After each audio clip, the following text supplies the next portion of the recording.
महिलांवरील अत्याचार आणि क्रूरतेचा विषय जेव्हा जेव्हा निघतो तेव्हा संपूर्ण महाराष्ट्राचा थरकाप उडवणारा ठाण्याच्या उल्हासनगरचं एक हत्याकांड डोळ्यासमोर येतं। तारीख होती 30 मार्च 1990। 10वीच्या बोर्डाचा शेवटचा पेपर आणि परीक्षा केंद्र बनलं चक्क मृत्यूचा सापळा।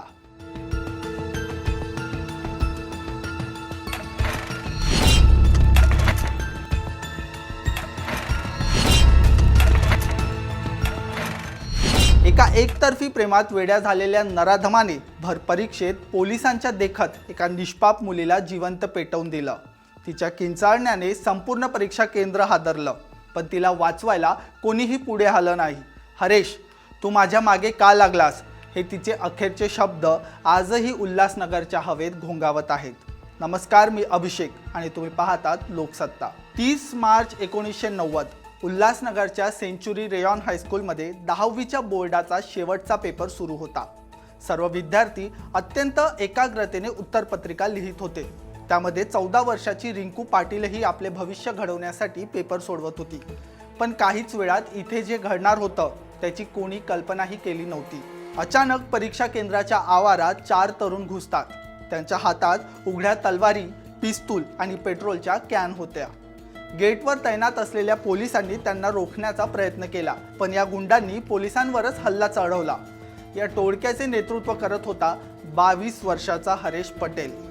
हे टोळके थेट रिंकू असलेल्या वर्गात घुसले। पिस्तुलाचा धाक दाखवून त्यांनी शिक्षक आणि इतर सर्व विद्यार्थ्यांना वर्गाबाहेर हाकलून दिलं। वर्गात उरली ती फक्त रिंकू पाटील। नराधम हरेशने वर्गाचे दरवाजे आणि खिडक्या आतून घट्ट बंद केल्या। रिंकू काही समजण्याच्या आत हरेशने तिच्या अंगावर पेट्रोलचं अख्खं कॅन रिकामं केलं।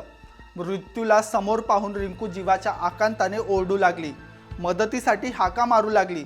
ती हरेश समोर हात जोडून प्राणाची भीक मागत होती, पण त्या नराधमाच्या डोक्यात सैतान संचारला होता। हरेशने आग पेटीची काडी पेटवली आणि रिंकूच्या दिशेने फेकली। एका क्षणात त्या कोवळ्या मुलीचे शरीर आगीच्या भक्ष्यस्थानी पडले।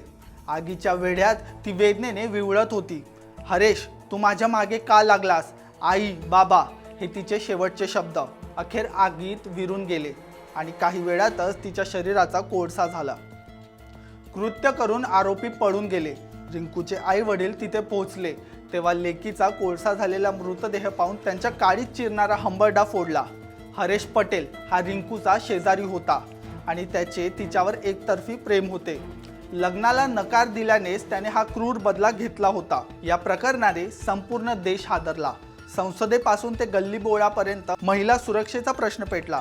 पोलीस यंत्रणा कामाला लागली। त्यावेळीचे मुख्यमंत्री असलेले शरद पवार यांच्या आदेशानंतर प्रकरणातील 6 आरोपींना फाशीची शिक्षा झाली, तर मुख्य सूत्रधार हरेश पटेल याने हत्येच्या दुसऱ्या दिवशीच रेल्वेखाली उडी घेऊन आपली जीवनयात्रा संपवली। रिंकू पाटील हत्याकांड ही केवळ एक गुन्हेगारी घटना नव्हती, तर तो समाजमन सुन्न करणारा एक जळजळीत डाग आहे। एकतर्फी प्रेमाची विकृती कोणत्या थराला जाऊ शकते याचं हे सर्वात भयानक उदाहरण होतं।